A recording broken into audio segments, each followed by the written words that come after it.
kaninong nawawalan.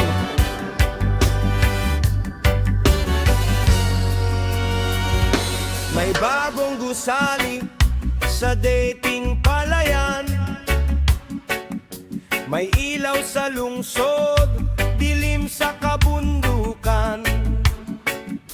May proyektong ipinagmamalaki sa telebisyon.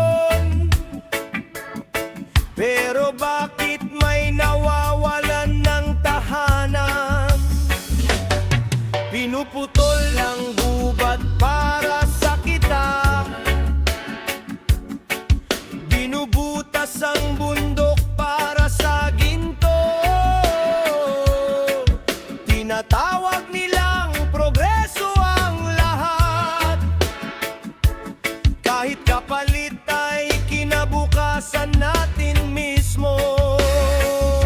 At habang tumataas ang kanilang tore, lalong lumalalim ang ating hukay. Habang lumalaki ang kanilang tubo, may komunidad na unti-unting namamatay.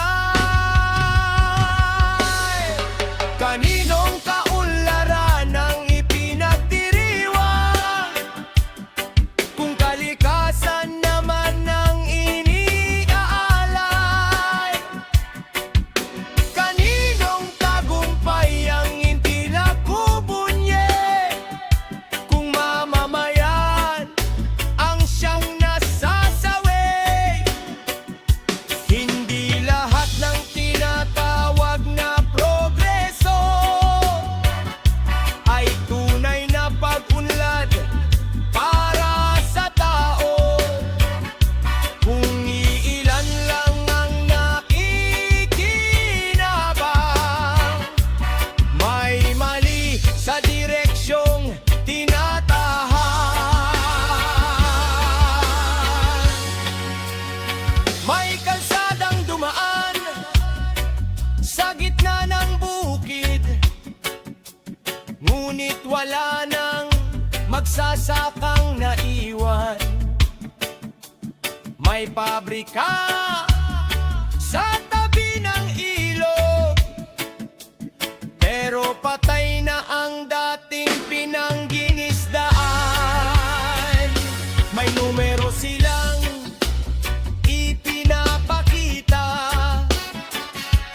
mga porsyentong pataas ng pataas, pero hindi nasusukat ng estadistika ang kagubatang tuluyang nawawasak. Hindi lahat ng makintab ay mabuti, hindi lahat ng bago ay tama. Kung lupa, tubig at hangin ang kapalit, anong klaseng kinabukasan ang natitira? Kaninong kaunlaran ang ipinagdiriwang, kung kalikasan naman ang iniaalay? Kaninong tagumpay ang ipinagbubunye, kung mamamayan ang siyang nasasawi? Hindi lahat ng tinatawag na progreso ay tunay na pag-unlad para sa tao. Kung iilan lang ang nakikinabang, may mali sa direksyong tinatahan.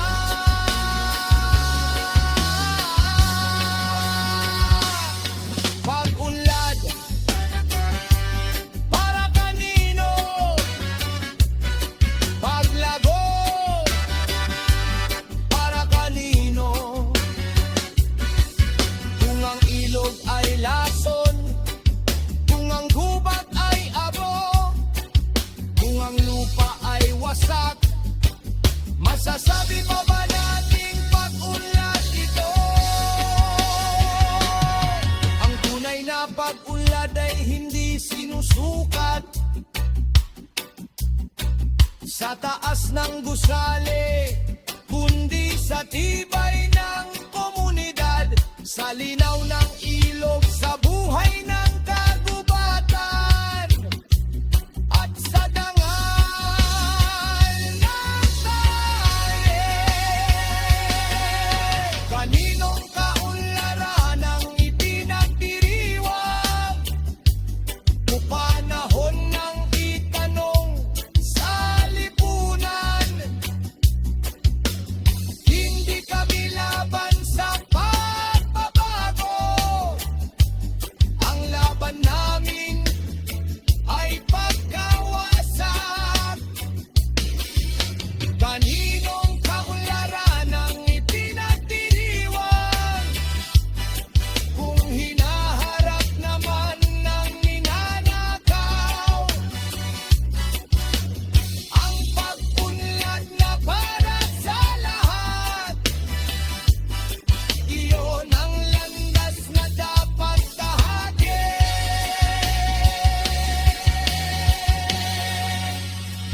Diretso para kanino?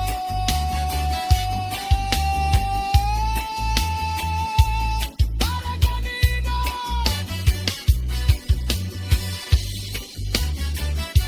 Ang kaunlaran, kung hindi para sa sambayanan.